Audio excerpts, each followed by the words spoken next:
Okay, let's go to the first one. This is the big one in terms of success. If you're here and you don't care about the softer stuff or really being happy and you just want to make money or power or fame, as Roger Ailes once asked me, this is what Maslow said: more apt to perceive what is there rather than their own wishes, hopes, fears, anxieties, their own theories and beliefs, or those of their cultural group. Maslow is focusing on the specific issue of skewed thinking, of your needs, of your background, of your fears and foibles, interfering with the way you see the world. We see it all the time. I see it in real estate. Every seller thinks their property is worth more than it is.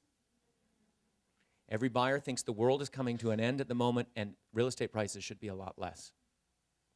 Everyone thinks their kid is above average. The whole country thought that Saddam Hussein had weapons of mass destruction, and a majority of the country still believed it after it was disproved. Skewed thinking interferes all the time with your perception of reality and therefore how you make decisions, whether or not you succeed. This is the Oxford Dictionary. They have four definitions, mind you, of reality. Always use Oxford, is my opinion. And get the big one, the 2-volume one at least, because there you get an etymology. And when you see how different words evolved in meaning, you get a much richer idea of the meaning of a word. So, Oxford Dictionary: the state of things as they actually exist, as opposed to an idealistic or notional idea of them. So their first definition touches upon this issue of the human failing in terms of grappling or having a proper perception of what's going on. This is not a debate about physical facts or existence, which is where philosophers often get bogged down. It is a recognition of our limitations, our biases, hopes, fears. Now, it's not just Maslow who focuses on this issue. M. Scott Peck, who wrote The Road Less Traveled, it's one of the best-selling books of all time. This is what he said about it: mental health is an ongoing process of dedication to reality at all costs. I don't know if you could say that in a more emphatic way. Now, very, very healthy people, and even very, very successful people, though not as much, they examine themselves, their foibles, their faults, their fears, their failings. Obama, I remember Barack Obama, when he hired David Axelrod, or he hired his team, more than one of them have said, no, that Barack Obama came to them and said, I can't do this. I can do this. I can make a great speech. I know what policies I think are best for America.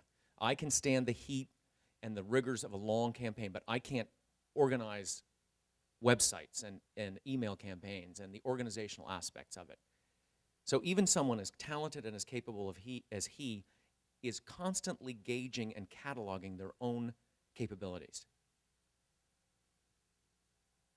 Maslow: this superiority in the perception of reality eventuates in a superior ability to reason, to perceive the truth, to come to conclusions, to be logical, to be cognitively efficient in general, an unusual ability to detect the spurious, the fake, and the dishonest in personality.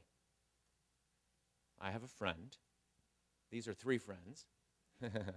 Damien is my partner, just bending over. And then these 2 women are dear friends. The one in the foreground was my first girlfriend. As kids, we grew up together. She's a marvelous, marvelous person, and her husband is a very successful businessman, and he says of her, quote, she can spot a fraud a block away, close quote.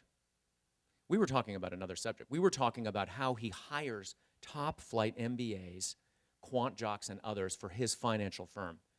And I said, don't you wish you could hire someone like your wife? And he said, oh, if only I could. And one of the qualities that he then enunciated was she can spot a fraud a block away. And bing, in my mind goes, there's Maslow again.